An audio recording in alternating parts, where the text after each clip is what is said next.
Salut les marques, salut les smarts, salut peuple de catch-up. Bienvenue dans votre podcast qui suinte, qui dégouline, qui transpire le catch par tous les pores de la peau et du slip.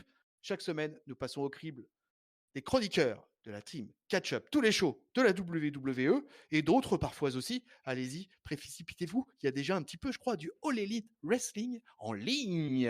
Mais aujourd'hui, ce qui nous intéresse, c'est tout simplement le plus grand show de catch de l'univers. Bienvenue dans le monde merveilleux du show bleu. Bienvenue dans le monde merveilleux de Friday Night SmackDown, le 1151e du nom. On est dans un endroit historique pour la WWE, historique pour le catch américain, historique pour le catch mondial. On est à New York City, USA. On est au Madison Square Garden. Au commentaire, on a Michael Cole et Pat McAfee qui s'est bien remis de sa petite contamination au Covid et qui est solide comme un roc, solide sur les appuis. On en reparlera de toute façon durant cette review. Vous m'avez peut-être identifié, je suis votre dinosaure masqué. Que dis-je? Je suis votre hule chasseuse des podcasts. Je suis votre Tonton Chris. Et j'ai le plaisir de vous annoncer que nous sommes en triple frite pour cette review de SmackDown. Mon premier tag team partner, on va dire ça comme ça, on est dans un trios. Mon premier partenaire de cette review, je vais y arriver ou pas, c'est tout simplement l'archange Géliel. Salut Géliel. Salut tonton, salut à tous. Et l'insubmersible, l'inamovible, l'indestructible, Papy est dans la place. Salut Papy. Bonjour les petits enfants, bonjour tonton, bonjour Géliel, comment allez-vous? Ça va et toi? Ça va Comme un bien. lundi. D'accord. Ok. Bon, bah écoute. Quand même, t'es ambiancé là. Ce SmackDown qui est annoncé en direct du Madison Square Garden de New York et qui va commencer d'ailleurs d'entrée par on est le 10 septembre, donc on va avoir un droit à un hommage pour les victimes des attentats du World Trade Center qui a eu lieu il y a 20 ans. La WWE, pour votre info, si ça vous intéresse, en a profité pour sortir un spécial documentaries. Là, alors je sais plus si c'est une chronicle ou je sais pas. Enfin, ils ont fait un truc spécial 9/11 sur ce qui s'était passé à la WWE lors de tous ces événements en septembre 2001. Et c'est disponible gratuitement sur YouTube. Voilà, pour ceux que ça intéressera. On va rentrer tout de suite dans le vif du sujet. On va sortir la table et on va aller l'installer dessus. C'est tout simplement Roman Reigns qui fait son entrée avec toute la Bloodline, Paul Heyman, Jey Uso, Jimmy Uso. Le Universal Champion est là pour prendre la parole. Il nous explique qu'il dirige dorénavant la WWE avec son clan et il va demander aux fans de le reconnaître ainsi. Alors là, il y a une énorme bronca déjà dans le Madison Square Garden. C'est déjà bien énorme. Mais finalement, après peu de mots de notre ami Roman Reigns, va arriver direct le Brock Lesnar en mode on a remis son Marcel, presque petite tenue en hommage à Luke Harper. Le jean de Marcel. Et les Usos vont venir quand même se mettre entre la bête et le chef tribal. Hein. Paul Heyman va prendre le micro, va demander à Brock Lesnar pourquoi de toutes les titres actifs à la WWE, bon sang, c'est le Universal Championship qu'il a choisi. Hein, il est pas fou, Lesnar, quoi. Hein. Il va répondre par une autre question demandant pourquoi, en fait, il n'a pas prévenu Roman Reigns qu'il allait se pointer à SummerSlam. Donc, du coup, grosse surprise. Ça reste un peu stoïque, tout le monde se regarde un peu. Reigns, évidemment, semblait pas vraiment être au courant. Il va regarder Paul Heyman d'un œil plutôt noir et il va préférer quitter le ring avec les cousins. Paul Heyman, il se retrouve tout seul face à Brock Lesnar au milieu du ring. Il lui dit bon, écoute, on a bossé ensemble pendant 20 ans, voilà, on est des potes, tout ça, tu vois, on se connaît bien. Et l'autre, il dit ouais, mais avant qu'il quitte réellement la Bloodline, alors on suppose qu'il sous-entend qu'il pourrait peut-être le rejoindre. Il veut que Reigns accepte son challenge. Et il a 5 secondes pour accepter. Au bout du décompte, il va choper Heyman pour lui porter un F5. Mais il y a Roman Reigns qui remonte sur le ring pour venir faire le save. Il va coller un Superman Punch. Il n'est pas beaucoup déstabilisé. On en parlera hein, de notre ami Brock Lesnar. Parce qu'il va aller chercher Reigns et il va tenter à nouveau un F5. Les Usos, ils reviennent. Ils portent chacun un super kick à la bête. Pas d'effet. La bête reste stoïque et elle va les dégommer, les déboîter, les démonter d'une double clothesline. Ensuite, German suplex qui va bien. Roman Reigns va préférer s'en aller avec Paul Heyman. Ils vont se retrouver en coulisses. La Bloodline est à nouveau réunie et ils veulent savoir si Reigns va accepter le challenge de Lesnar. Paul Heyman, il va rester seul avec l'intervieweuse et il va lui dire qu'il répondra quand il voudra. Voilà, ce segment d'ouverture de SmackDown s'arrête ainsi, messieurs. Mon papy, qu'est-ce que tu as pensé de tout ça? Est-ce que c'est bien la pluie d'étoiles attendue qui ouvre ce SmackDown? Oui, oui, la réponse est attendue. Là, il y a pas de doute possible. Ils ont foutu directement, le taulier du show plus, le mec qui était super attendu. Bon, les Usos et Eman servent un peu, de faire valoir, mais bon, ils le font bien et donc du coup, ces grosses pluies de tout de suite, en fait, Lesnar, il pense pas que Eman va le rejoindre pour moi. En fait, il pense surtout qu'Eman va se faire virer par Roman Reigns et donc du coup, il dit: «Avant de te faire virer, book-moi le match». Mais il dit pas qu'il va le rejoindre derrière, même si Evans essaie un peu de faire copain-copain. Enfin, en tout cas, moi, j'ai pas compris comme ça. Mais ouais, bonne promo de Roman Reigns qui arrive avec une ambiance mitigée, qui finit par effectivement retourner quasiment tout le public contre lui, même si forcément, t'as toujours des gens qui préfèrent applaudir le heel. Mais ouais, ouais, je trouve ça plutôt bien. Puis c'est assez surprenant de voir Lesnar prendre tout de suite le micro, en fait, et ça a un peu figé le public qui a pas l'habitude que Lesnar décide de parler de lui-même et bah, il a été un homme de peu de mots et était plutôt efficace. Géliel? Ben, j'ai trouvé ce segment d'intro plutôt sympa. Comme Papy, hein, l'ambiance sur Reigns, il a pas une hit complète, il est obligé d'en rajouter des tonnes avec la WWE qui runs New York et puis donc c'est lui qui own New York City, etc. Enfin, il fait le travail pour bien se faire, pour aller chercher cette hit parce qu'il a quand même, il y a il a une bonne pop quand même malgré tout, hein, bien qu'il soit pas pas très orienté sur le face. Après l'arrivée de Lesnar, bah, c'est sympa. J'ai regardé aussi tout de suite comment se positionnait Heyman par rapport à ça. Il y a un tout petit truc aussi à rajouter, c'est quand Heyman il commence à refaire la promo du mode Ouais. en mode Lesnar là. Très très drôle d'ailleurs. D'ailleurs Lesnar lui dit oh, c'était super cool comme à l'ancienne, etc. Juste avant effectivement de lui faire sa proposition pour les 5 secondes là. Non, le segment va bien. Reigns toujours très très costaud, hein. Encore que là. Lesnar a été montré fort parce qu'il se prend quand même pas finisher, mais deux gros coups. Signature des Usos puis de Roman Reigns, enfin des Roman Reigns puis des Usos. Et il bronche pas, et il balance tout le monde en dehors. Donc non, belle intro, bon segment. Moi qui me laisse perplexe dans la construction de l'ensemble et de la suite, mais rien à dire sur la réalisation, quoi. C'était un bon moment, très bon moment. Ouais, j'ai trouvé que c'était solide.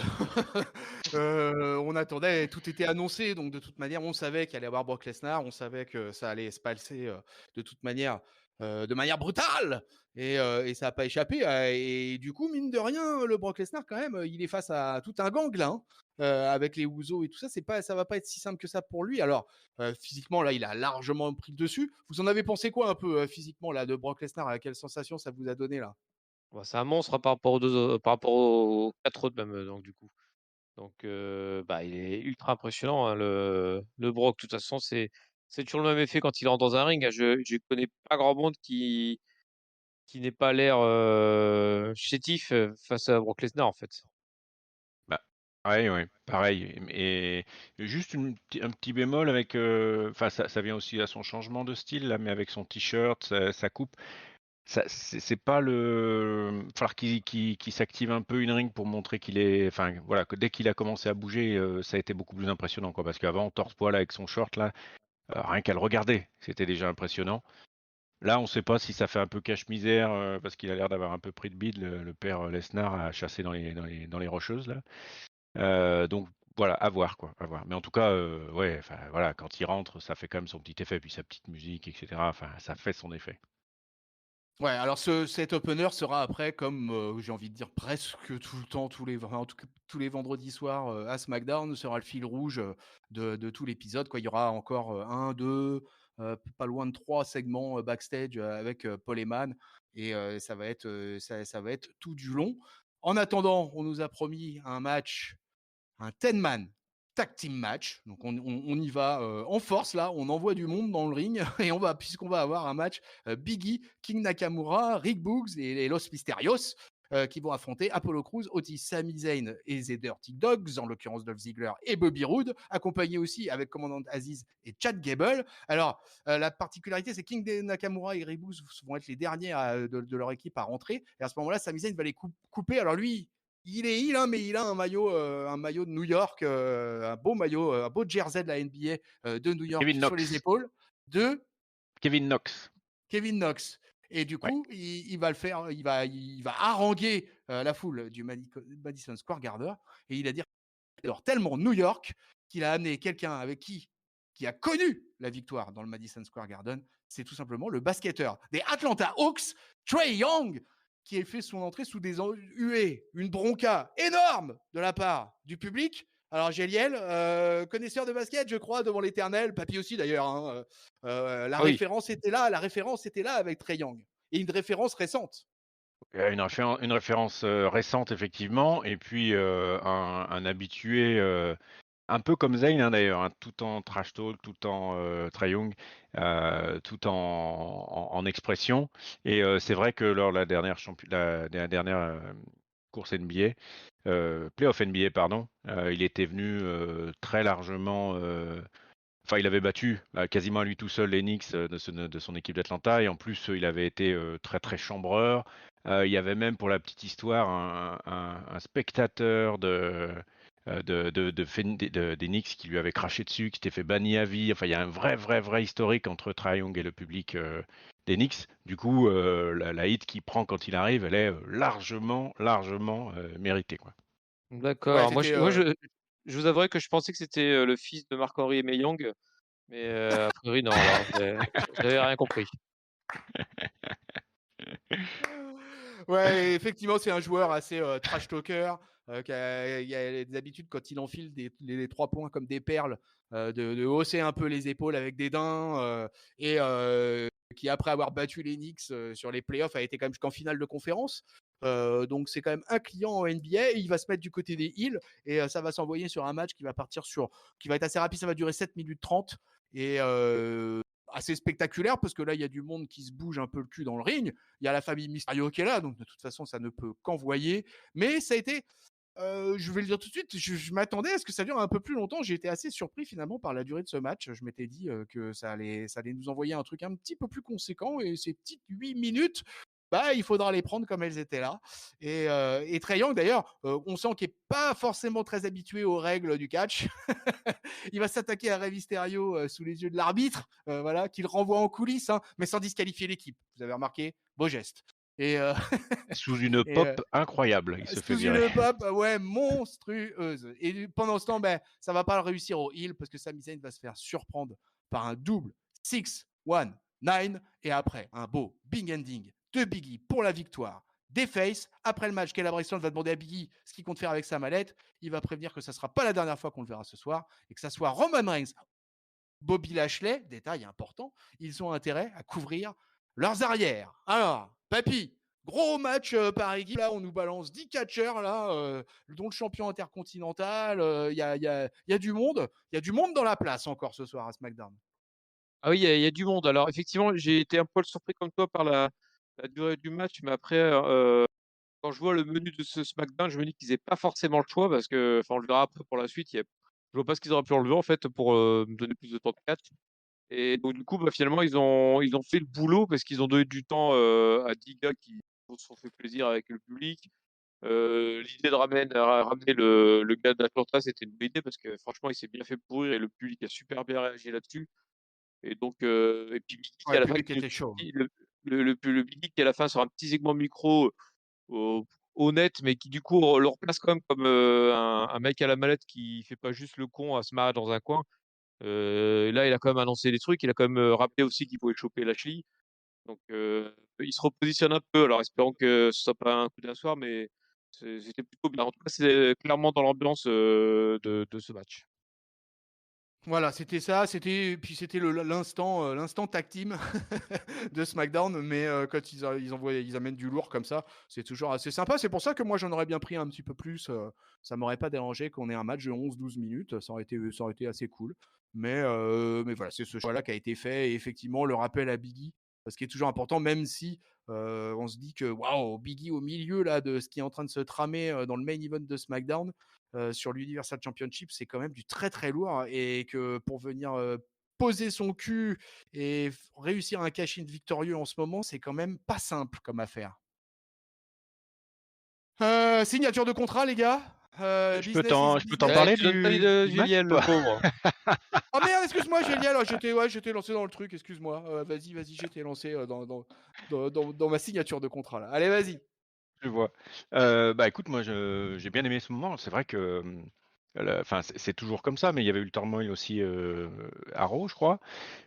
Ça fait des matchs, hyper animés, ça bouge dans tous les sens, hyper dynamique, en plus avec de l'overbooking avec Trae Young. Enfin, franchement, j'en aurais bien pris encore, quelques minutes de plus, quitte à, enlever quelques hommages, américains, au 11 septembre là, qui étaient forcément obligatoires, mais peut-être un peu long, parce qu'on l'a eu en 2-3 fois, je crois, hein, en plus.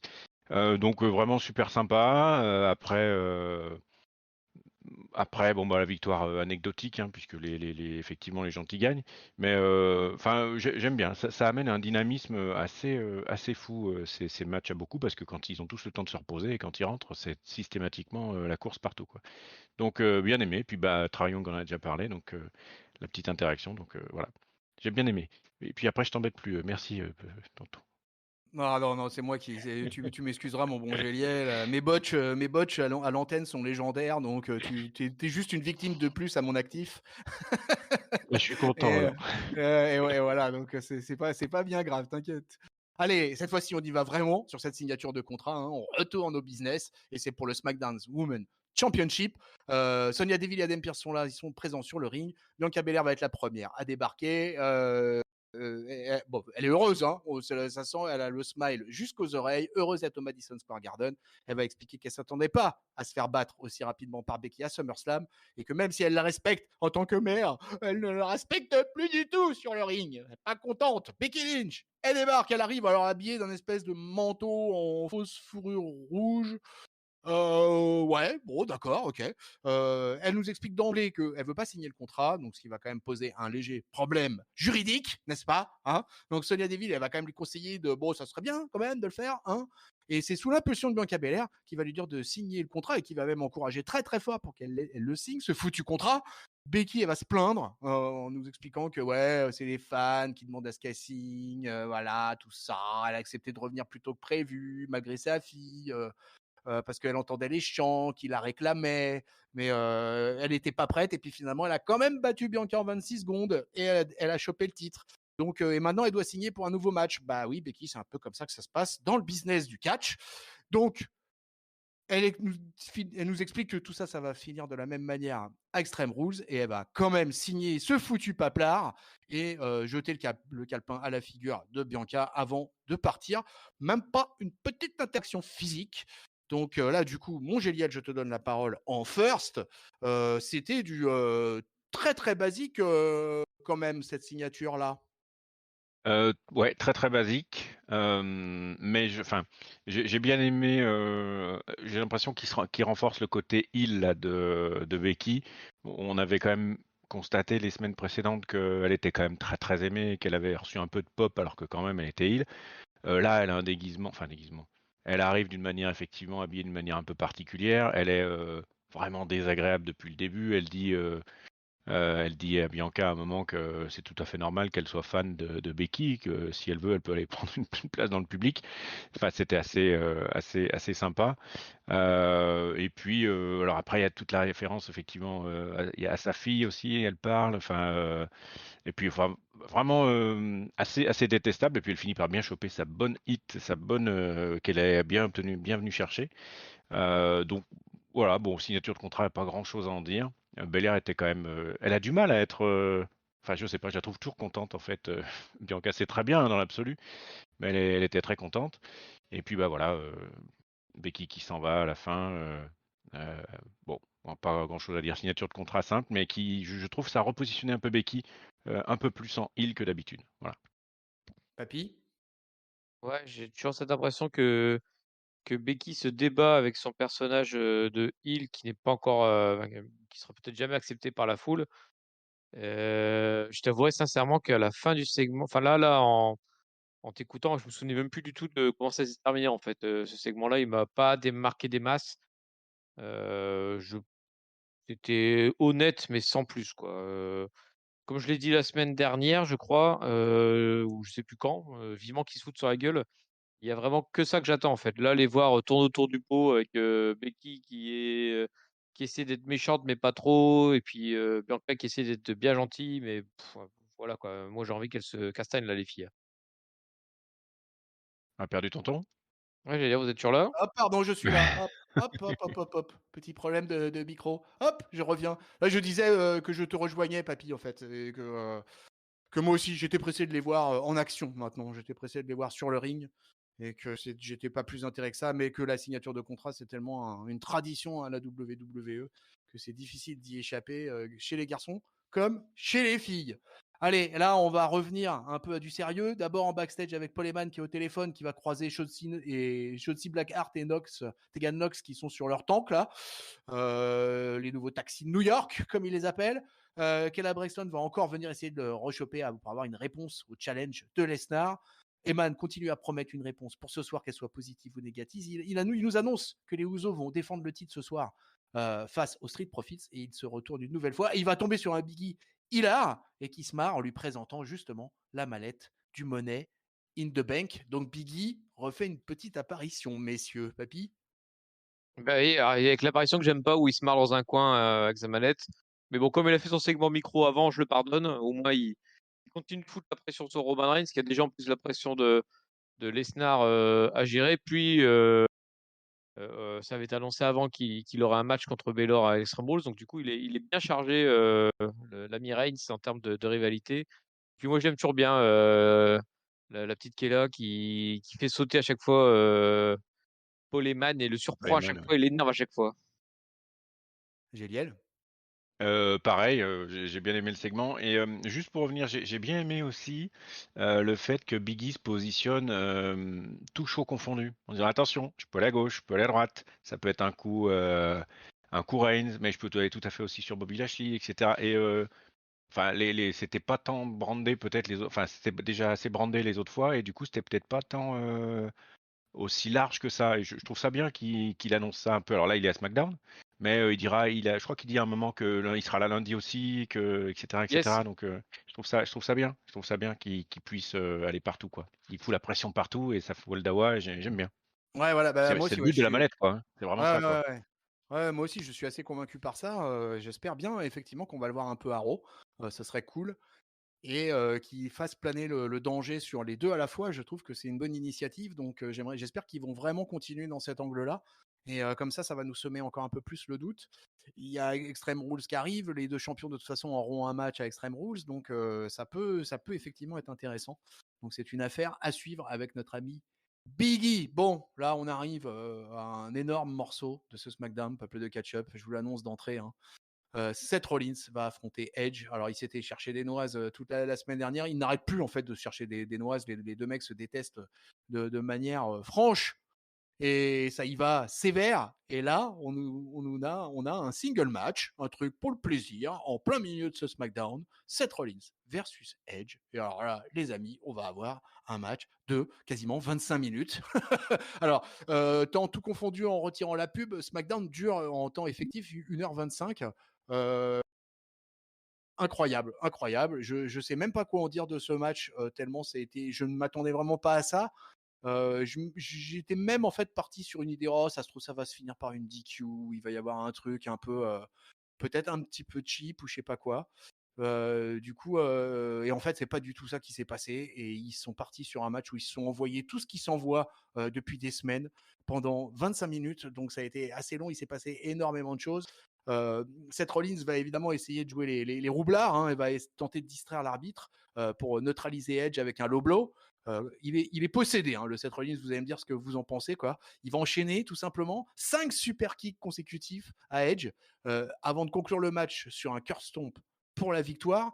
À la fin du match, alors la victoire de Seth Rollins se passe dans un espèce de climat assez incroyable de la salle à ce moment-là. Sonya Deville va faire son arrivée directe avec l'équipe médicale. Il est complètement KO, il va se faire ramener sur civière. Ensuite, il va carrément être transporté en ambulance, le Gel. Alors là, mon cœur a saigné pour Géliel à ce moment-là et pour toute la famille. Et Seth Rollins va regarder un peu la scène de Edge qui part en ambulance en disant qu'il ne sait pas quoi ressentir et que peut-être il ressent rien au final. Waouh, au bout d'un match de 25 minutes, donc là j'imagine que les esprits sont chauds On va commencer par le fan devant l'éternel de l'ami Edge. On va commencer par l'ami GLL.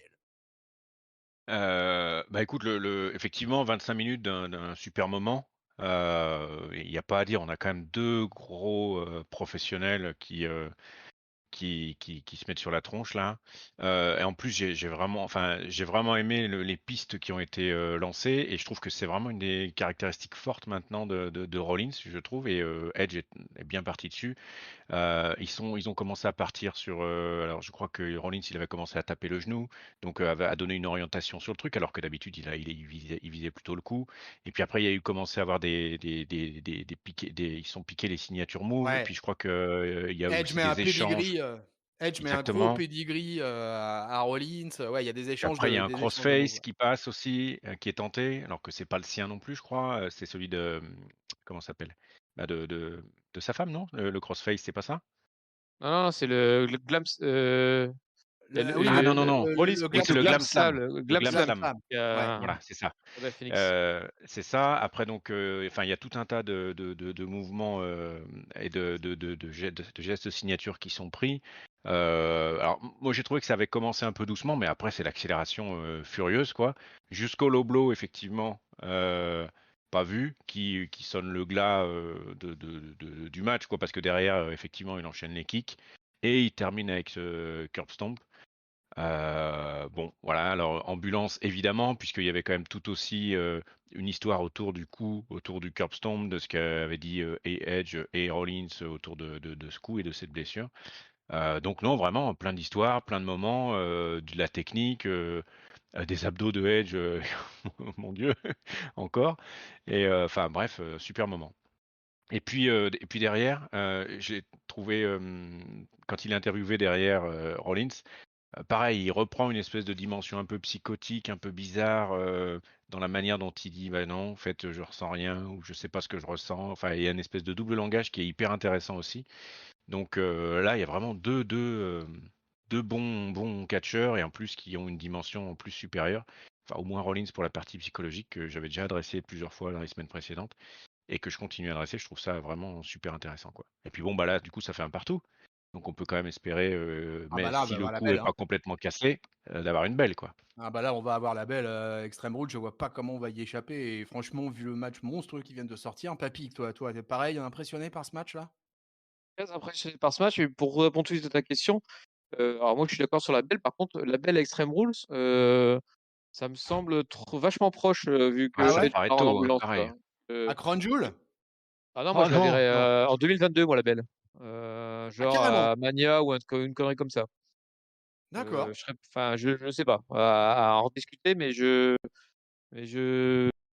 crois que Edge va peut-être prendre une petite pause du coup, et ce qui permettra à Rollins d'aller continuer sa montée en haut de carte.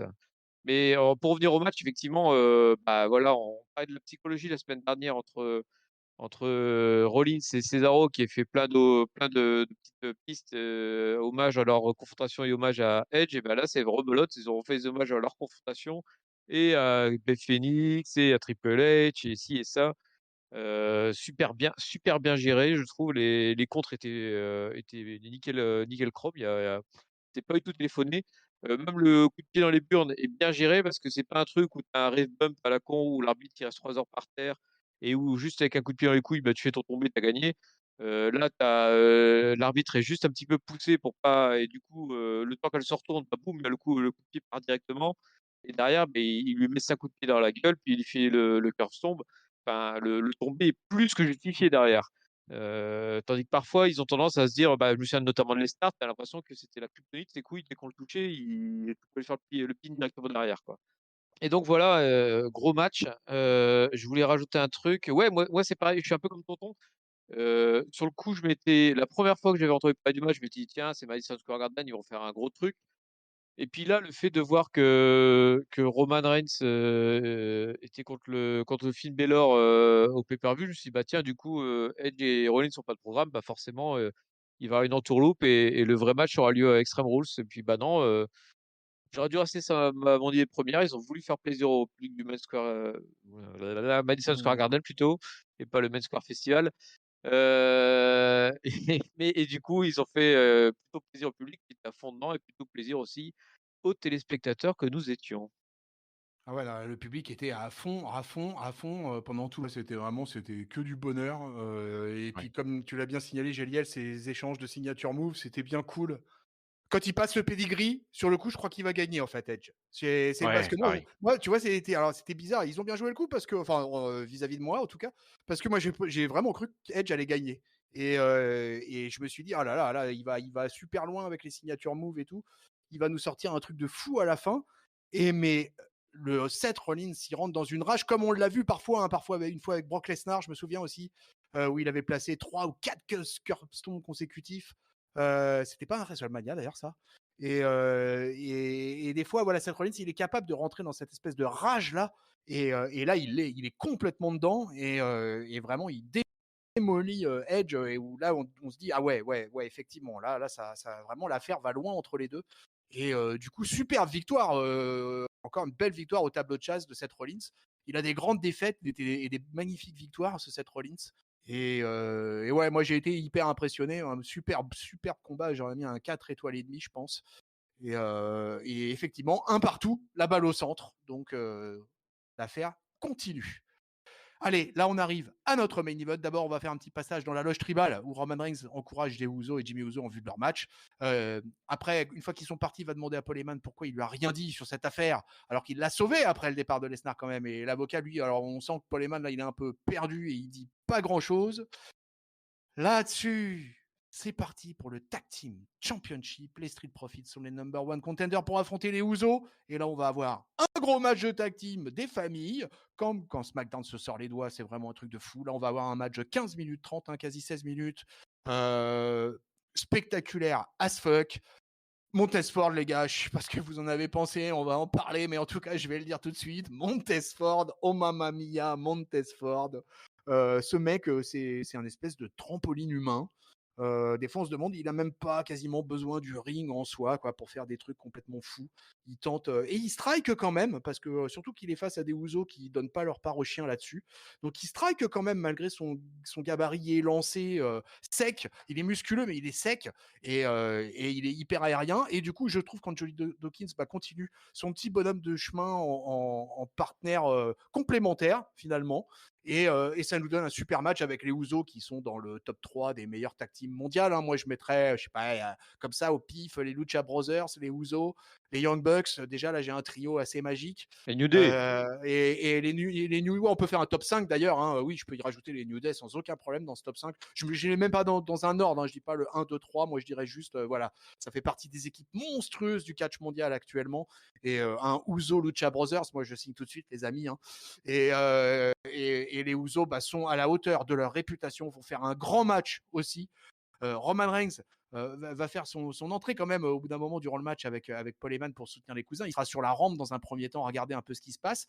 Et ça va pas super bien se passer parce que malgré une première partie de combat dominée par les Usos, les Street Profits vont revenir.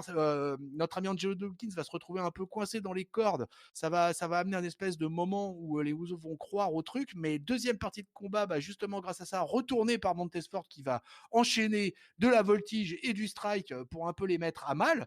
Plusieurs near falls consécutives pour les Street Profits. Là, on sent que Roman Reigns, il est en train de monter totalement en pression, que ça lui va pas du tout. Il a même des attitudes finalement on lui voit rarement.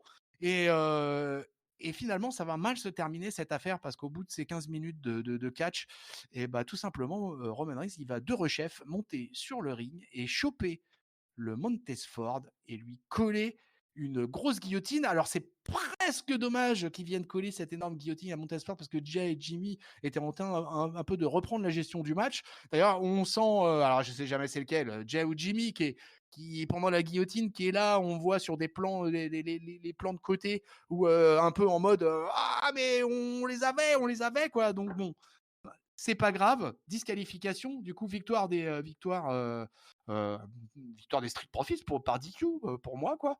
Et Paul Heyman va tendre un micro à Roman Reigns qui est prêt à annoncer enfin la décision qu'on attend tous depuis la soirée. Il déclare que lorsqu'il aura détruit Finn Balor à Extreme Rules, il se chargera de faire la même chose à Brock Lesnar à 30 jours.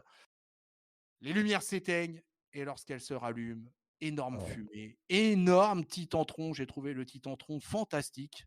Et c'est le démon Finn Balor qui n'était plus apparu depuis juin 2019. Donc ça faisait un bail, plus de 2 ans qu'on n'avait pas vu le démon. Il fait son apparition, va s'avancer sur la rampe et va se présenter devant la Bloodline pour conclure le show. Tout ça sous une pop stratosphérique.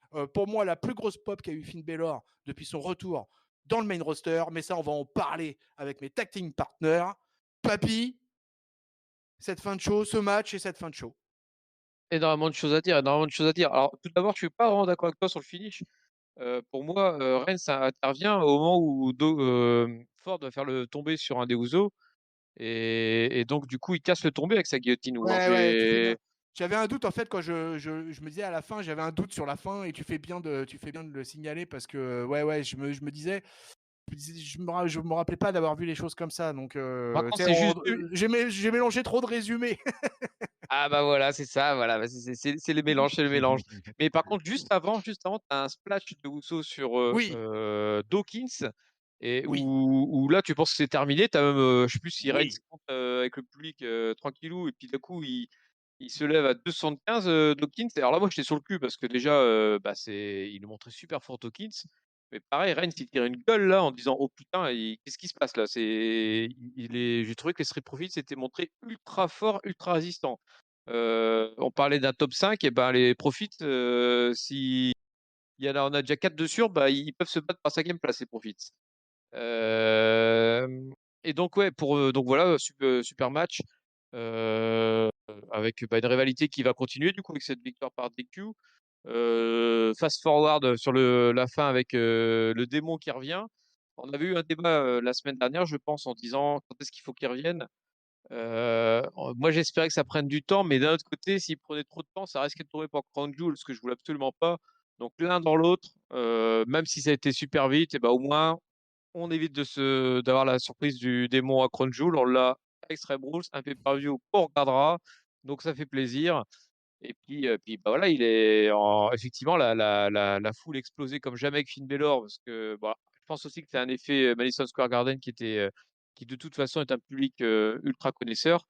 Mais là, c'était méga pop et puis bah, impressionnant parce que quand il rentre dans le ring, et ben, Heyman recule, il regarde un Uso, il recule, il regarde l'autre Uso, il recule.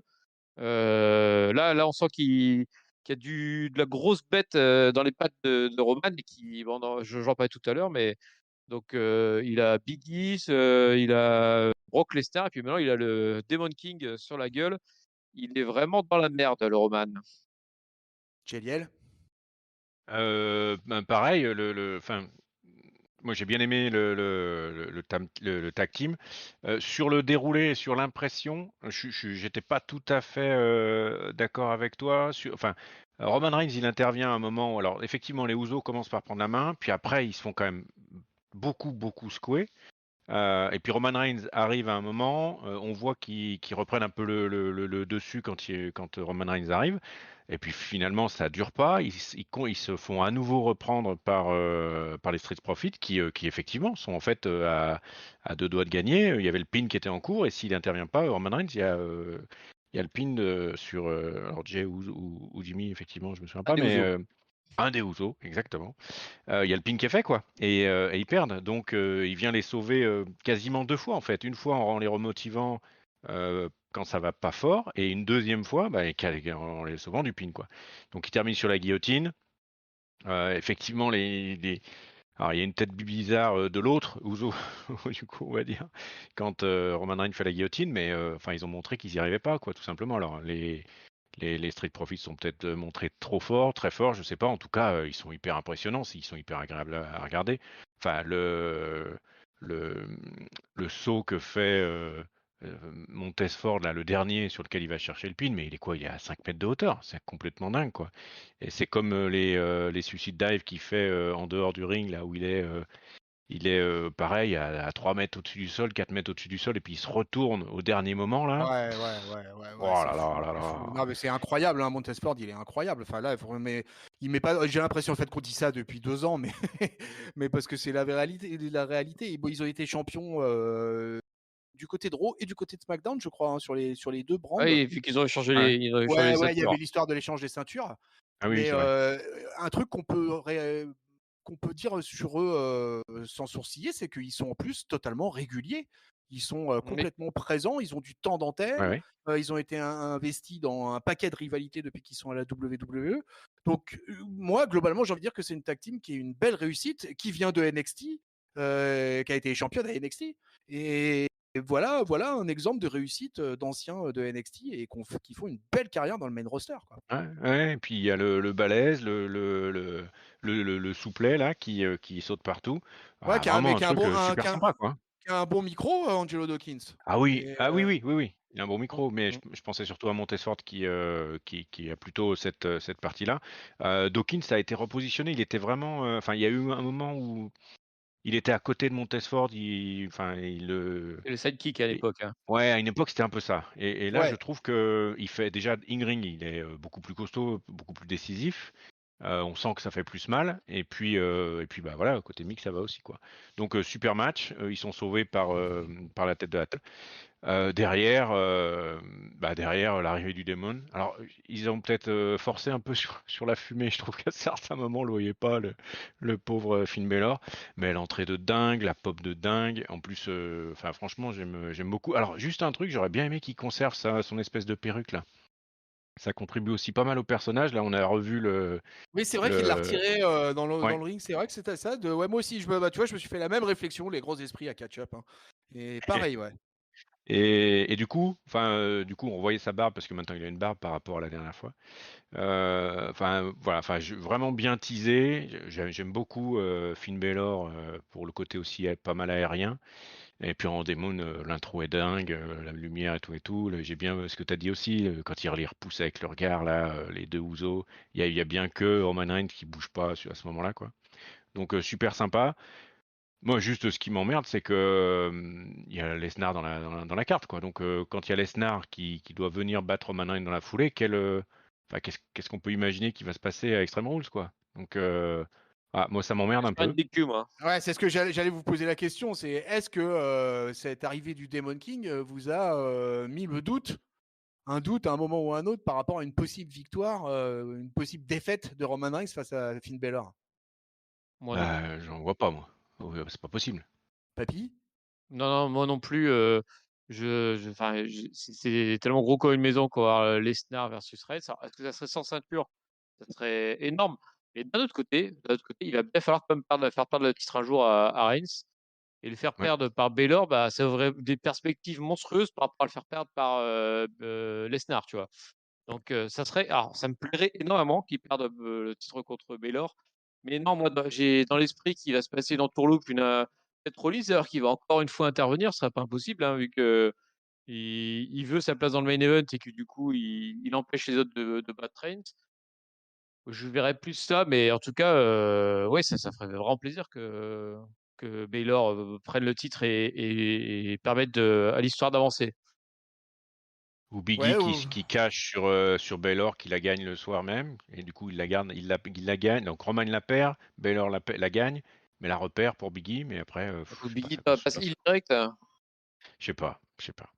Parce que moi franchement Biggie j'aurais bien vu à Raw en fait, mais on verra, Sur je pense que Lashley? c'est une fausse piste je pense que c'est une Sur fausse piste Priest? tu as dit, mais non pas surprise, Ouais. sur alors Lashley là, oui. moi, je serais assez d'accord, ouais, parce que moi, je verrais bien se rejoindre, enfin s'échanger, pardon, genre un trade genre Drew McIntyre, Oui, qui irait vers SmackDown et Biggie qui irait à Monday Night Raw. Ça m'irait bien, moi, en tout cas. pareil. Bien. Ben, écoutez, messieurs, quelle unanimité. Et bon, on arrive sur le mot de la fin. On vient de clore le chapitre de ce Friday Night SmackDown. C'est l'heure du top, du flop et de la note. Allez, on va commencer avec le GLL. C'est parti. Eh ben, dur le flop là, hein. C'est Ouais, je compliqué de confirme. trouver un flop, hein. Je confirme. Alors, je vais commencer par le top, ça va être plus simple. Alors, j'aurais bien mis le match Edge Rollins parce que d'un point de vue catchesque, mais j'ai tellement kiffé l'entrée du démon que je vais mettre mon top. c'est mon top, hein, sur l'entrée du démon. Voilà. Ok. Cool. Le flop.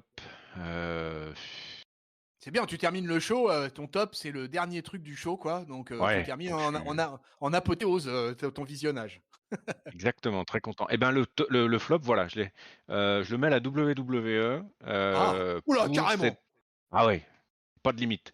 Non, mais pour cette construction un peu touffue, un peu fouillis, avec du Lesnar, avec du Baylor, avec du Crown Jewel, avec des choses comme ça qui, alors, au final, c'est peut-être bien joué parce qu'on aura envie de tout voir quelque part. Et en même temps, on se doute que bah, on verra pas tout comme on l'entend. Et du coup, moi, enfin, alors, je sais pas comment ça va. C'est un flop par anticipation, on va dire. Je sais pas comment ils vont s'en sortir, tu vois. Mais là, comme c'est à l'issue de ce SmackDown, je me dis, il y a un truc où je vais être déçu. Soit Baylor va le perdre de manière un peu pas clean, soit on nous promet un Crown Jewel avec du Lesnar, enfin, et des choses que j'aurais pas forcément envie de voir, quoi. Voilà, donc c'est bien parce que le show a été aussi assez très sympa et que j'ai du mal à en trouver quelque chose de négatif. Et ma note pour finir, je vais mettre un bon 4 parce que j'ai trouvé ça hyper sympa, il est passé hyper vite ce show et que j'en redemande. Papy, le monde merveilleux du show bleu, t'a-t-il Eh ben, satisfait? moi, je suis surtout satisfait que Géliel n'ait pas piqué le Edge Je l'ai Rollins en top. je l'ai senti. Parce que j'étais en train de dire putain, c'est toujours Géliel qui passe en premier. Du coup, j'ai jamais eu le temps de dire mon top. Je vais me le piquer encore une fois. Mais non, il me l'a laissé. Ah, c'est Bah, c'est gentil. Merci, Géliel. en raison de ton grand âge, tu passes Je à la, sais, je sais, je à sais. la place d'honneur, quoi. Dans une triple frite en plus, là. Donc là, tu passes à la Ah, place mais de toute d'honneur. façon, si j'avais pas donné à Edge Rollins, je l'aurais donné à Baylor en Demon King. Donc, tu vois, quelque part, on D'accord. était raccord.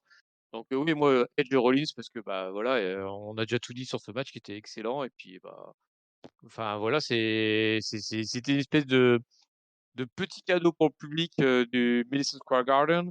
Et on en a bien profité, nous aussi. Donc, j'en suis ravi. Mon flop, je vais le donner à la signature de contrat des filles. Je l'ai pas trouvé dans l'ambiance du reste du show, là, où le reste du show était vraiment over the top. Et ça, j'ai trouvé un poil mou finalement cette signature de contrat. Enfin, comme je disais, j'ai même un peu oublié comment ça s'était déroulé. Donc, c'est que ça m'a pas marqué. Bon, c'est un flop pour dire deux, hein, c'est pas non plus catastrophique. Et ma note, ma note, je suis embêté parce que j'ai bien aimé ce show, mais j'ai un truc qui me turlupine, c'est que j'ai l'impression que derrière la story principale de SmackDown, ils construisent pas grand-chose en fait. Ils font que des rivalités. C'est-à-dire que t'as Edge contre Rollins, que t'as des Rollins contre Cesaro, t'as Bianca contre Becky, mais ils racontent pas l'histoire en fait. Ils sont juste en rivalité, puis ils s'aiment pas, et puis du coup bah voilà, ils se font des regards méchants, et puis ils vont se battre. Mais il y a jamais vraiment d'histoire. Enfin, Becky, on sait pas pourquoi elle est revenue. Enfin, voilà, ces gens-là, hormis être en rivalité, ils ont rien dans la vie, tandis que bah, et ils mettent le paquet par contre sur l'histoire Roman Reigns à fond les ballons. Donc je vais quand même donner une bonne note, je vais quand même donner un 3,75, mais c'est un 3,75 avec cette petite drapeau jaune de méfiance en disant attention à ne pas délaisser les autres storylines. Je sais qu'on a une méga méga storyline de la mort, mais ce serait bien aussi qu'il y ait deux trois petites histoires qui se passent sur les autres trucs. Ok, ça marche. Eh ben, écoute, moi, je ne peux pas ne pas mettre mon top au match Seth Rollins Edge. C'était énormissime. Un grand match de catch cette semaine. J'en aurais vu quelques-uns des grands matchs de catch et il est voilà, encore dans un top 5. Si je devais faire un top 5, et ben, il serait. Parce que quel match incroyable, 25 minutes de catch fantastique, une intensité, quelques moments un peu. Il y a un peu de lenteur, mais c'est totalement, ça va totalement avec le scénario du match. Et c'est normal que ça cherche à se passer des soumissions et tout ça. Chacun veut prendre le dessus sur l'autre. Et j'ai trouvé que tout était finement raconté. Il n'y avait pas de, il y avait une espèce de montée en puissance en fait, et au fil du match en fait, ils ont réussi à me faire croire en plus que Edge allait gagner. Et au final, c'est Seth Rollins qui remporte ce match énorme. Donc non, vraiment, vraiment mon top. Et même si bah, le fil rouge, comme d'habitude, super propre, super nickel, avec un super finish, un bon match entre les Usos, les Street Profits, l'arrivée du Finn Balor, enfin vraiment, c'était la piste aux étoiles, ce SmackDown. Moi, je me suis régalé quasiment tout du long, même la signature de contrat, ça prend vraiment pas, ça a duré 4 minutes, c'était vraiment quelque chose qui prenait pas grand chose, donc ça c'est passé, j'ai trouvé que c'était sans intérêt, mais sans plus. Moi, mon petit flop, vraiment pareil, un tout petit flop que je mettrais, c'est que je pense que dans tous ces segments backstage, etc., on aurait pu cutter un peu, 2, 3, 4 minutes, et on aurait pu, mon flop, ça sera ça, c'est ne pas avoir donné quelques minutes supplémentaires au 10-man tag team match. Je suis sûr qu'il y avait moyen d'avoir plus d'interaction avec Trae Young et avec un Sami Zayn qui me semblait mais chaud patate et trop content d'être au Madison Square Garden. Et ça, c'était cool, quoi. J'ai trouvé vraiment le Sami Zayn, je l'ai senti, mais super bien, quoi. C'était que du kiff, quoi. Quand il va chercher le micro, il part sur la rampe pour aller chercher Trae Young et tout ça. On sent que le mec, il est voilà, c'est du bonheur. Je suis en train de faire du catch au Madison Square Garden, qui est un temple historique du catch mondial. Et ça, moi, j'aime bien ce genre de choses. Donc c'était archi fun. Pareil, je vais donner ma note et puis après peut-être j'aurai une ou deux questions à vous poser. Mais du coup, ma note, ça va être, je vais être enthousiaste à mort. Putain, j'ai noté 4,5, je crois. Non, non, je sais plus combien j'ai noté le All Out. Je m'en souviens plus. Allez, je vais mettre un 4. De toute façon, allez, je vais mettre un 4 à ce SmackDown. Donc, ma foi, une belle note. Et pour finir là-dessus, tous les deux, du coup, la prospective un peu, ça va être Extreme Rules. Comment vous envisagez un peu, par exemple, sur le titre intercontinental, ce qui se passe avec Nakamura, tout ça là, parce qu'il y a pas, pour l'instant, on n'a pas eu beaucoup de pistes là-dessus. La carte commence à se dessiner petit à petit. Donc, Seth Rollins Edge, stipulation ou pas stipulation? Bah, je suis pas sûr qu'un Seth Rollins Edge, moi je pense qu'il sera pas. Ah ouais, tu crois? Non, ouais. Moi je pense qu'il y aura plutôt le Uso Street Profit, par contre. Ok, avec une La stipu? revanche. Enfin, Bah, si c'était toi qui bookais le match? moi, si c'est moi qui bookais, je mettrais des stipulations dans tous les matchs d'Extreme Rules parce que pour moi, c'est Ah, le pay-per-view où il faut qu'il y ait des stipulations systématiques. Et donc, ah, du coup, entre les Usos et les Street Profits, bah, je foutrais un match en cage pour, voilà, pour pas que Reigns ah intervienne. ouais! Ouh là là, grosse concurrence avec la Elite Wrestling, direct. Bah non, mais je fais pas exprès, hein, c'est juste pour éviter que Reigns intervienne. Géliel, toi, tu aurais quelques idées comme ça aussi de booking là pour Extreme Rules? Tu veux aussi de la stipulation partout? Ah bah, enfin c'est le pay-per-view qui se prête à ça quoi. Donc, enfin c'est comme quand on a un Hell in a Cell avec un match et demi dans la cage. Enfin ça n'a aucun sens quoi. Donc de la stipulation, il y en a qui sont suffisamment intéressantes, originales pour y aller. Affectif des Street Profit et des Usos, on les met en cage, comme ça il peut pas venir et on voit bien qui c'est le plus fort. En plus, vu que ça fait quand même plusieurs fois qu'ils s'affrontent, ça fait un peu ce qu'on se disait aussi par rapport au match en cage où ça doit être l'apex d'une rivalité. Ça peut être l'occasion aussi donc pour les Street Profit de reprendre le truc sur un match un peu emblématique comme ça peut être super sympa. Sinon pour le reste, ouais, le Seth Rollins Edge, bah je sais pas. Je sais pas, faut voir, on va voir semaine prochaine, je pense que ça va donner vis-à-vis de SmackDown si on sait que Edge est opéré et qu'il repart pour une durée longue parce qu'il a fini peut-être ses runs sur 2021, je sais pas. Encore qu'il a quand même l'air vachement affûté en ce moment. Et si il y a le match Rollins Edge, bah il faut effectivement une stipulation. Alors après un truc, je sais Par pas, match, j'ai pas d'idée particulière. Ouais, ouais, un ladder un match, chair match, un chair match. vu qu'ils sont experts des chaises, enfin surtout Edge expert des chaises. Mais moi, Ouais. juste pour conclure sur ma partie, Edge, en fait, je le verrais bien revenir au Survivor Series, par exemple, de genre être capitaine de l'équipe de SmackDown ou une connerie comme ça. Mais d'ici là, c'est en pause, quoi. Ouais, Et peut-être. après, chez les filles, parce que chez les filles, ça va s'orienter sur un Bianca de toute façon versus Becky. Et puis du côté de Raw, on va avoir quoi? Ça va être quoi? Charlotte Rhea, peut-être. Alors, sachez, je vous donne Non, attends, l'info, hein, Charlotte, et sachez qu'il y a oui, eu un dark match. Il y a eu un dark match à ce SmackDown. Ils ouais. en ont eu qu'un seul, hein. Souvent, il y en a 3 ou 4. Et là, il y avait qu'un seul. Et c'était après le main event et l'arrivée du démon. Et le dark match, c'était un title match de Monday Night Raw entre Rhea Ripley et Charlotte Flair. Et Non. D'accord, bah, Charlotte a conservé. c'est un cadeau, mais non, mais de toute façon, c'est lancé pour Raw, ça sera Charlotte contre Alexa Bliss. C'est déjà annoncé, ça.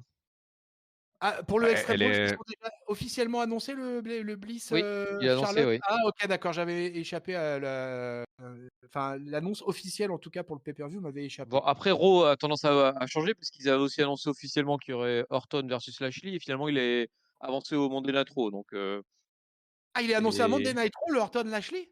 Bah ouais, alors j'ai du mal à comprendre La parce qu'il va vache! annoncer que ça serait le tag team Parce qu'il y a aussi Lashley MVP versus Orton Ah Riddle pour oui, les oui, ceintures oui. qui devait avoir lieu lundi. Et puis lui, maintenant, il y est plus. Donc, est-ce qu'ils ont inversé les deux matchs? J'en sais rien. Mais là, hier Non, ou c'est ce matin, je énorme, sais c'est plus, ils ont énorme. annoncé Lashley versus Orton à Raw. C'est énorme. Ça nous Ouais, promet un match énorme à Monday Night Raw, là. surtout qu'en plus, pour être sur un replay, elle est toujours avec Nikki, même si c'est Oui, un peu Oui, oui. donc, dysfonctionnel. Donc, et pour le coup, elles vont aller chercher les ceintures, je pense, ouais, je peut-être avec pense. Extreme Rules. Ah ouais, peut-être, ouais, effectivement. Parce que d'ailleurs, il y a un match, alors, toujours dans mon Electro, je fais la pub, ils annoncent un Rhea Ripley versus Natalia à Raw. Donc, c'est plus Ah dans ouais, ouais, l'esprit ok, ouais. ceinture tag team. Hein. Ouais, ouais, ouais, ok, Et donc, ouais, pour, d'accord. pour répondre à ta question initiale, moi, Becky versus Bianca, si je devais mettre mes économies, je mettrais un truc genre Street Fight, parce que je suis pas sûr que Becky ait encore toutes ses capacités en termes de rythme, surtout. Alors, j'ai vu qu'elle avait bien repris du muscle, mais moi, je parle surtout en termes de rythme de catch, parce que c'est quand même un Cardio, rythme ouais. particulier. Et par contre, si on voulait faire un truc qui suit un petit peu la rivalité, moi je mettrais un truc style Lumberjill match, vu que pour l'instant Becky arrête pas de faire le combat, donc je mettrais un truc de ce style-là. Ah, Géliel, t'as une idée de stipulation pour Becky Bianca? Je sais pas. Non, j'en sais pas. Bah si, peut-être sur le souvenir de Sasha Banks. On peut faire un match autour de ça parce qu'elle a complètement disparu, la pauvre. Ah ouais, ça par Ça- contre, ouais, c'est vrai que ouais, Sasha Non, Banks, il y a pas de aucune nouvelle. Ça, oui, j'avoue que c'est vrai que Donc quoi, tu c'est mets fou Sasha comment. Banks dans une cage à requins, c'est ça? A priori. Non, mais franchement, je sais pas. Non, j'ai pas trop d'idées pour la stipulation. Effectivement, les obliger à se battre, donc bah, ça pourrait être aussi en cage, hein, pourquoi pas, mais c'est un peu tôt pour juste le rematch. Il y a eu juste un match de 26 secondes. Est-ce que c'était vraiment même un match? Je sais pas. Pour les deux, je suis un peu sec pour les rivalités. Par contre, je m'interrogeais en fait sur ce que tu disais, Papy, sur le fait que ça construit pas grand-chose côté mec, mais ça construit pas grand-chose non plus côté filles, côté SmackDown. Et en plus, Sasha Banks a disparu, on ne la revoit toujours pas. Alors a priori, elle s'est exprimée sur les réseaux sociaux, j'ai lu ça je sais pas trop où, depuis une première fois depuis je sais pas trop quand, en disant bravo à je sais pas trop quoi. Mais ouais, on sait pas du tout ce qui s'est passé du coup. Non, Ouais, bah, donc pour ça va l'instant, pas non. arriver derrière moi. Si c'est pas derrière Bianca, si c'est Ah pas ouais? elle qui va prendre le relais auprès de Becky Lynch, vu que de toute façon elle est Twitter, on peut lui foutre des idées des faces, ça change rien quoi pour Becky. Enfin, j'en sais rien. C'est une idée comme ça. Bon, et pour terminer sur les titres, voilà, à SmackDown, le dernier, un titre cher à mon cœur, le titre intercontinental. Alors, vous voyez quoi pour notre Shinsuke Nakamura? Pas grand chose. Hein. C'est compliqué. Hein. Il fait pas grand chose Nakamura. Moi, je suis étonné qu'Apollo Ah. Crews, par exemple, soit pas plus actif là-dessus, quoi. C'est lui qui a perdu le titre et tout ça, et on le voit quasiment pas en interaction avec Nakamura. Il devrait dire, c'était mon titre. C'est bizarre. Je suis étonné que Apollo Crews soit un peu Ouais, il n'avait pas absent cherché en milieu de son poster. truc quoi. Ouais, je suis d'accord. Donc, et là, du coup, bah oui, on n'arrive même pas à déterminer un challenger sur Nakamura. Je sais pas s'il y aura l'intercontinental sera sur la carte de Extreme Bah, Rules, mais du coup, on a du mal à sortir un nom pour ce titre. bah C'est oui, un peu dommageable quand même. ouais, parce qu'il construit rien de construit en fait. Ouais. Donc voilà. Moi, je mettrais Zayn par défaut, mais bon, c'est pas sans aucune certitude quoi. Mais c'est parce que c'est un des Ouais. seuls solo quoi. Ouais.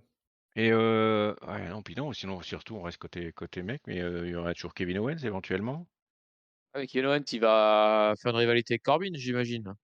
Ouais, Vu peut-être, ouais. comment, Ah oui, on alors les là, a ils pas ont vus cette été. semaine, ouais. Et après, voilà, je pense que SmackDown est un peu particulier parce qu'ils ont laissé tellement de place aux méga stars que du coup, bah, ils ont mis quelques petites storylines de côté. On n'a pas vu Owens, Mmh. les autres étaient expédiés dans un match. On n'a pas vu Apollo Crews, on n'a pas vu Naomi qui toutes les semaines était là à réclamer un match. Et bah, cette semaine, elle n'est même pas passée. Ouais, c'est vrai. Donc je pense qu'ils ont laissé deux trois trucs en réserve et qu'on leur verra la semaine prochaine, quoi, du Corbin, du Naomi, du Kevin Owens. Mais bon, à voir. Mais c'est pour ça, je pense que ça sera intéressant de les construire un petit peu, ces histoires. Et bah, s'ils vont au bout de l'histoire de Corbin, de Naomi, de ça peut être sympa aussi. Quoi, mais... Bah, Naomi contre qui? Ah, bah, moi, mon idée, c'est Naomi contre Bianca Belair. Naomi Bianca Ah! Belair, alors Naomi intégrée dans la Bloodline. Bah ouais, là, non, mais je vois pas quand tu peux échapper, bordel, là. Surtout avec les Usos Ah, qui sont en rivalité avec les Street Profits. ah bah Ça oui, s'écrit hein. tout seul, là. Allez, faites-moi plaisir. Ah, On est ça bien pourrait être d'accord. sympa. Ouais, ça Bon, pourrait être très sympa. sachant qu'Extreme Rules, c'est le 26 septembre. Donc, il va rester encore au moins deux épisodes de SmackDown. Il y a Après, encore de quoi construire quelque chose, là. ouais, en Pas la plus Full Street. Naomi, là.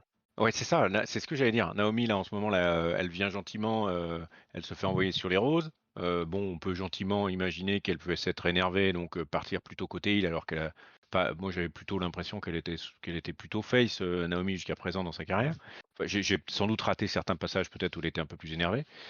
Du coup, ça peut tout à fait la ramener côté heel, l'amener effectivement côté Bloodline, quoi. Ça pourrait être très très Bah, et sympa. En plus, puis euh, enfin, tu vois, il y a hommes et femmes dans un seul, dans un clan. Je trouve ça assez sympa, quoi.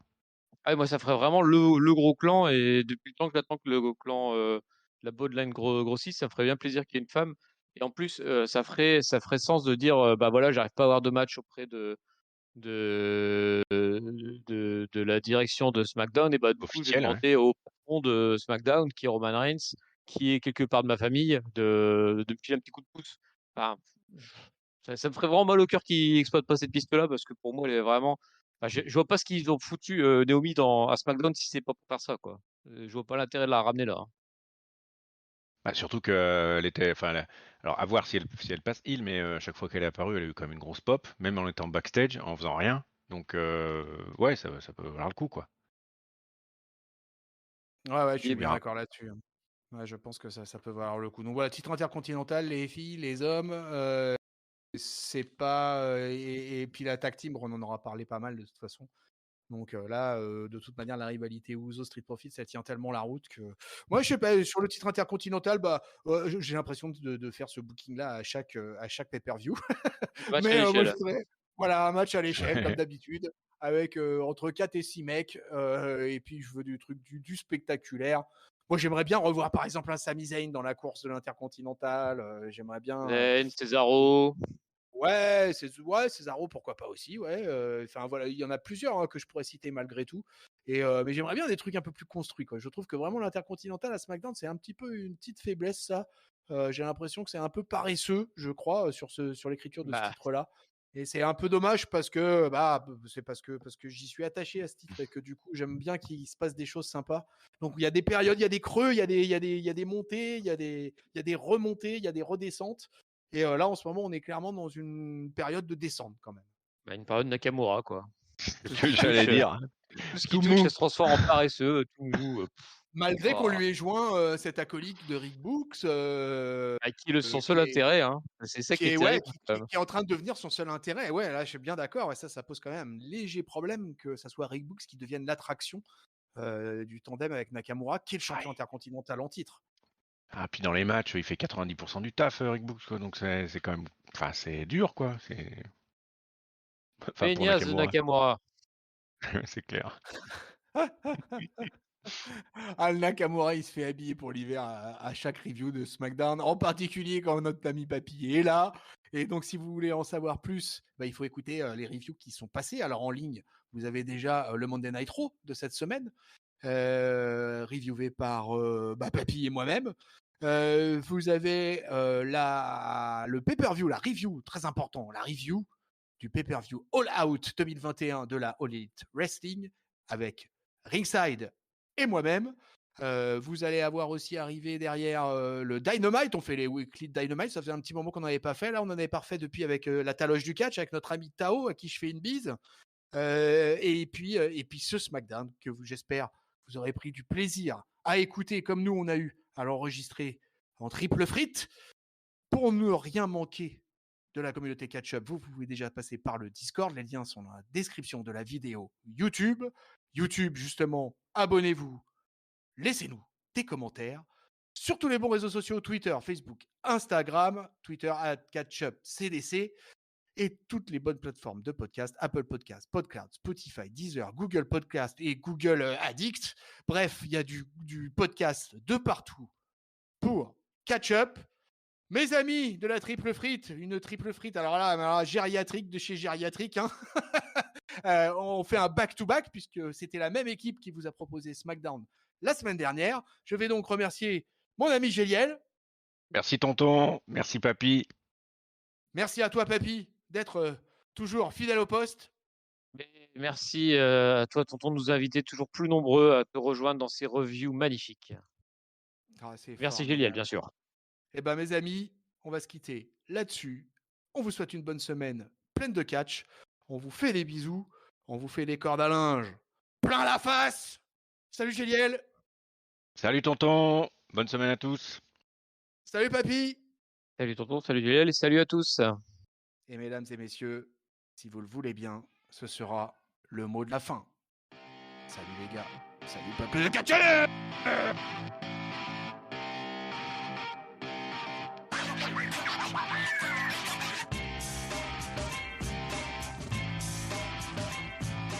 J'ai cru que t'allais pas saturer aujourd'hui. Les mecs qui signalent mes botches en direct. Non mais franchement les gars, plus aucun respect pour les anciens dans cette maison. C'est le respect des auditeurs, c'est ça, monsieur. J'aurais dû te couper plus tôt en fait, je l'ai senti venir quand t'es reparti de l'autre côté en plus.